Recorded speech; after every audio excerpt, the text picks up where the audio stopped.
आज के इस विश्लेषण में स्वागत है। आज हम दिल्ली सरकार के हाल ही के संचालन बदलावों को एक बिल्कुल नए नजरिए से देखने वाले हैं।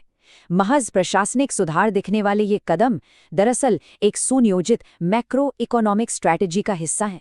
एक ऐसी रणनीति जहां स्थानीय स्तर पर ईंधन और ऊर्जा की बचत सीधे तौर पर राष्ट्रीय अर्थव्यवस्था को सुरक्षा प्रदान करती है। आइए देखते हैं कि कैसे ये माइक्रो मैनेजमेंट से आगे बढ़कर मैक्रो लेवल के इंसुलेशन का एक बेहद अहम केस स्टडी बन जाता है। अब इस स्टेटमेंट को देखिए, ये कठोरता नहीं है, ये आर्थिक समझदारी है। आर्थिक विशेषज्ञों द्वारा किया गया ये महत्वपूर्ण अंतर हमारे आज के विश्लेषण की नींव है। ये एक अचानक किए गए नी-जर्क खर्च कटौती और एक सोचे समझे दीर्घकालिक राजकोषीय रणनीति यानी फिस्कल स्ट्रैटेजी के बीच एक वाज़ेह लकीर खींचता है।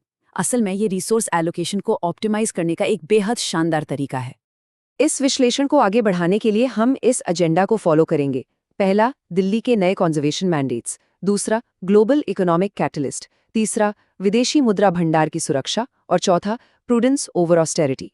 तो चलिए सीधे पहले पॉइंट पर चलते हैं। शुरुआत करते हैं दिल्ली के नए निर्देशों से, यानी जमीनी स्तर पर एग्जैक्टली हो क्या रहा है। प्रधानमंत्री की अपील के बाद दिल्ली सरकार ने जो तत्काल म्यूनिसिपल कदम उठाए हैं, आर्थिक नजरिए से वो काफी दिलचस्प हैं।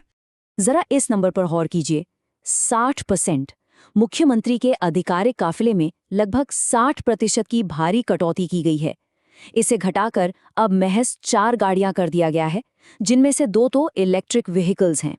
ये सिर्फ एक न्यूज़ हेडलाइन नहीं है, बल्कि शीर्ष स्तर से एक बहुत बड़ा सिग्नलिंग इफेक्ट है कि खर्च और ईंधन बचत को लेकर सरकार कितनी सीरियस है। काफिलों की बात तो हो गई, अब दफ्तरों के अंदर चलते हैं। संसाधनों की खपत यानी ऑपरेशनल एक्सपेंडिचर, जिसे हम ओपेक्स कहते हैं, उसे रोकने के लिए कुछ बहुत सख्त सीमाएं लागू की गई हैं।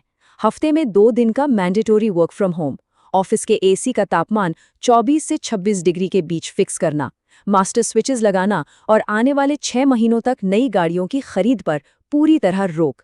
देखिए, ये सब सुनने में छोटे लग सकते हैं, लेकिन सरकारी ऊर्जा खपत को तेजी से गिराने के लिए ये बेहद रणनीतिक उपाय हैं। अब यहाँ एक बहुत ही इंटरेस्टिंग ट्विस्ट आता है।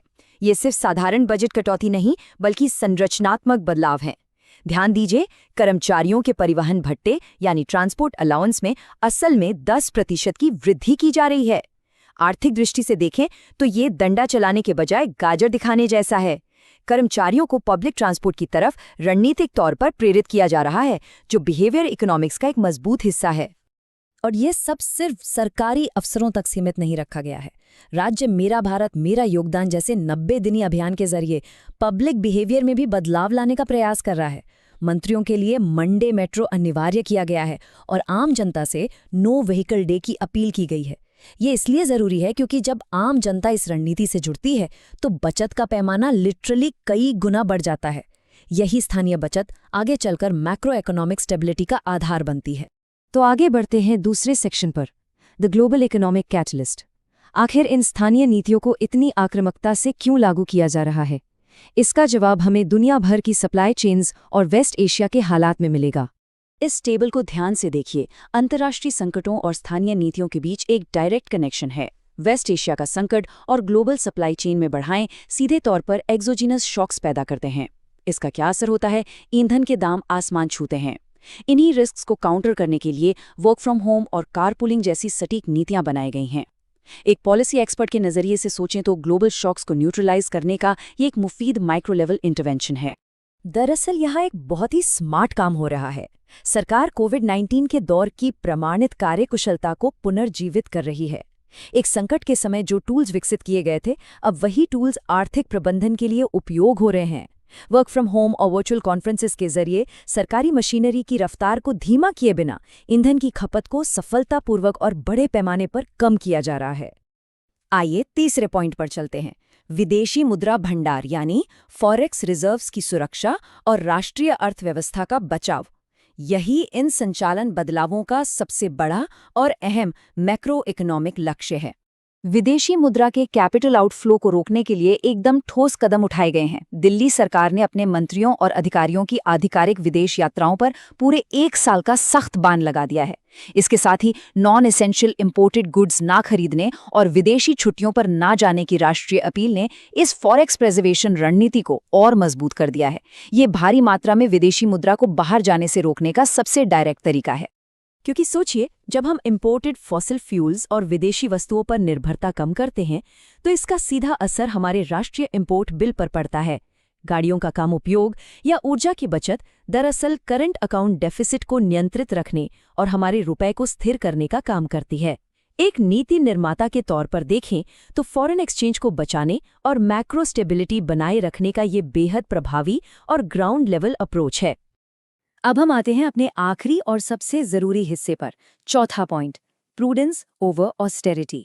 इस पूरे ढांचे को समझने के लिए हमें उस आर्थिक थ्योरी को देखना होगा जो इन सबके पीछे काम कर रही है। आर्थिक विशेषज्ञ बहुत स्पष्ट रूप से समझाते हैं कि ये कदम ऑस्टेरिटी नहीं है, ये इकोनॉमिक प्रूडेंस है। ऑस्टेरिटी यानी कठोरता का मतलब होता है जब सरकार अर्थव्यवस्था से पूरा खर्च खींच लेती है, जिससे इकोनॉमिक एक्टिविटी और ग्रोथ रुक जाती है। लेकिन यहाँ वैसा नहीं हो रहा। वहीं दूसरी तरफ आर्थिक समझदारी का मतलब है रणनीतिक संरक्षण, आवश्यक समर्थन और विकास कार्यों को कम किए बिना संसाधनों का सटीक और प्रोएक्टिव प्रबंधन करना। और इन कदमों का आर्थिक रूप से समझदार होना इन इंडिकेटर्स से बिल्कुल साफ हो जाता है। टॉप डाउन लीडरशिप द्वारा खर्चों को कम करना, ट्रांसपोर्ट अलाउंस में 10% की वृद्धि करना और ईवीज को अपनाना, ये सब बताता है कि सरकार सिर्फ शॉर्ट टर्म ओपेक्स कट्स नहीं कर रही, बल्कि लॉन्ग टर्म संचालन कुशलता पर निवेश कर रही है। बड़ी तस्वीर देखी जाए तो ये मुद्रा प्रबंधन की एक बेहद सुदृढ़ रणनीति है।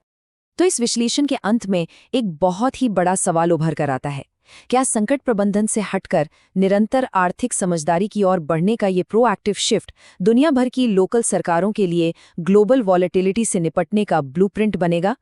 जरा इस पर विचार कीजिए कि कैसे माइक्रो लेवल के म्युनिसिपल कदम एक अनिश्चित वैश्विक बाजार में पूरी राष्ट्रीय अर्थव्यवस्था को बचाने का एक शक्तिशाली ढांचा बन सकते हैं। यही बदलाव आज स्थानीय संचालन और राष्ट्रीय आर्थिक सुरक्षा के नए मायने तय कर रहा है।